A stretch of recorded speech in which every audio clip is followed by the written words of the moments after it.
पहली बात तो संगत ने ये विचार करना चाहिए कि जब तक हमारे गुरुदेव जेल में हैं तब तक हमारे को इन फर्जी आश्रमों से कोई मतलब ही नहीं होना चाहिए। यहां तक कि बरवाला आश्रम से भी हमारे को कोई मतलब नहीं होना चाहिए। हमारे लिए मिट्टी है, मिट्टी। बरवाला आश्रम हमारे लिए मिट्टी है, इससे बढ़कर कुछ नहीं है, क्योंकि वहां हमारे परमपिता परमेश्वर अब नहीं है। अपन आत्माओं, जैसे इस दास से मंत्र आप जी को बरवाला के पुराने आश्रम में मिला है, तो उसके लिए वो पुराना आश्रम अमरनाथ है, जहां वो मंत्र मिला आपको। अब उस बरवाला आश्रम में माथा टेकने तो नहीं, उस मंत्र के जाप करने से आपका मोक्ष होगा। और वो मंत्र आपको ये दास कहीं भी मिल जावे, जैसे घर घर जाया करते थे हम, वो घर में मंत्र देते थे, तो उनके लिए वो स्थान है, वो अमरनाथ, जहां ये मंत्र मिला था। उस उस अमर मंत्र के मिलने वाले स्थान से मोक्ष नहीं, चे माथा टेको चे ना टेको, माथा टेको या ना टेको, उस मंत्र के जाप से, मंत्र के मर्यादा में रहते हुए साधना करने से आपका मोक्ष होगा। जैसे पहले हम, ये कितनी गहरी बात है।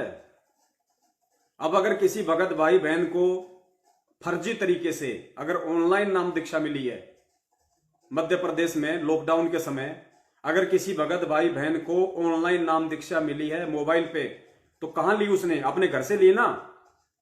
तो उसके लिए वो घर अमरनाथ है।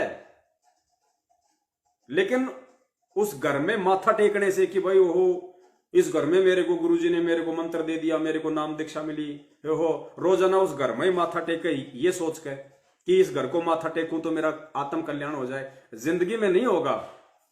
वो घर तो तेरे लिए अमरनाथ है, क्योंकि तेरे को उस घर से वो अमर मंत्र मिला है, लेकिन मुक्ति तेरी उस अमर मंत्र के जाप से होगी। ये समझाना चाह रहे हैं गुरुजी। तो गुरुजी कह रहे हैं कि इन आश्रमों में माथा टेकने से कुछ नहीं होगा।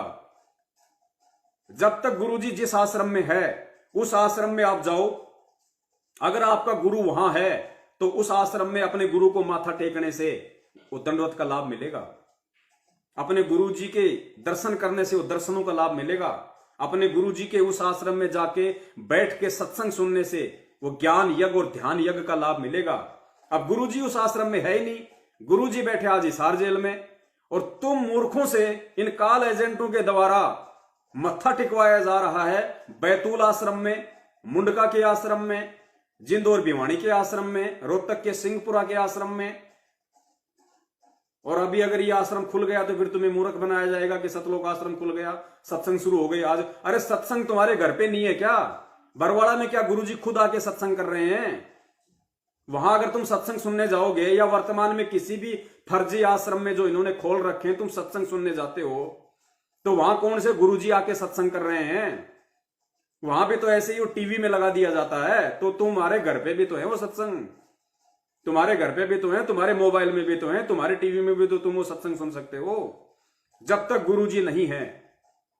लेकिन कितनी संगत मूर्ख बन गई, उन आश्रमों के नाम पे वो मिट्टी के महल खड़े करवा दिए। बाढ़ में जाएं, हमारा बाप जेल में बैठा है और इन आश्रमों में स्विमिंग पूल बना के उनमें डुबकियां मार मार के ऐसो आराम कर रहे हैं लोग।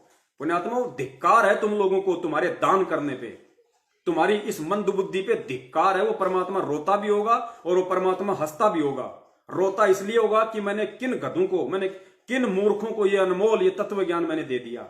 और हंसता इसलिए कि इतना ज्ञान देने के बाद भी, अगर ये ज्ञान अगर मैं किसी गधे को देता मैं 27 साल से, वो भी सतलोक जाने के लिए यहां भरने लग जाता।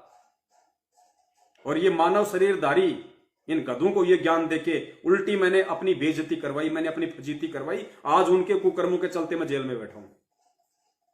तो तुम अपने गुरु को दुखी कर रहे हो या अपने गुरु को तुम प्रसन्न कर रहे हो? तुम खुद अपना अवलोकन करो। कहां हो तुम अध्यात्म में? क्या ऐसे भक्ति मार्ग चला करता है? क्या काल ऐसे तुम्हें सतलोक जाने देगा? तुम्हें भक्ति मार्ग पे सफल होने देगा? तुम्हें 2 कदम नहीं चलने देगा, 2 कदम। अगर ऐसे ही मूर्ख बनते रहे तो इन आश्रमों के नाम पे, इन गुरुजी के परिवार वालों के नाम पे, भैया ये मिथ्या भ्रमणा तुमने तोड़नी पड़ेगी। चाहे आज तोड़ दो, चाहे कल तोड़ दो, चाहे अगले जन्म में तोड़ दो। कोई गुरुजी का परिवार वाला नहीं है, कोई स्टेट कोऑर्डिनेटर नहीं, कोई कोऑर्डिनेटर नहीं, कोई नामदान संचालक नहीं। अभी तक तो गुरुजी ने किसी को कोई आदेश ही नहीं दिया। जब परमेश्वर शरीर छोड़ के जाएंगे तब पूरी व्यवस्था करके जाएंगे।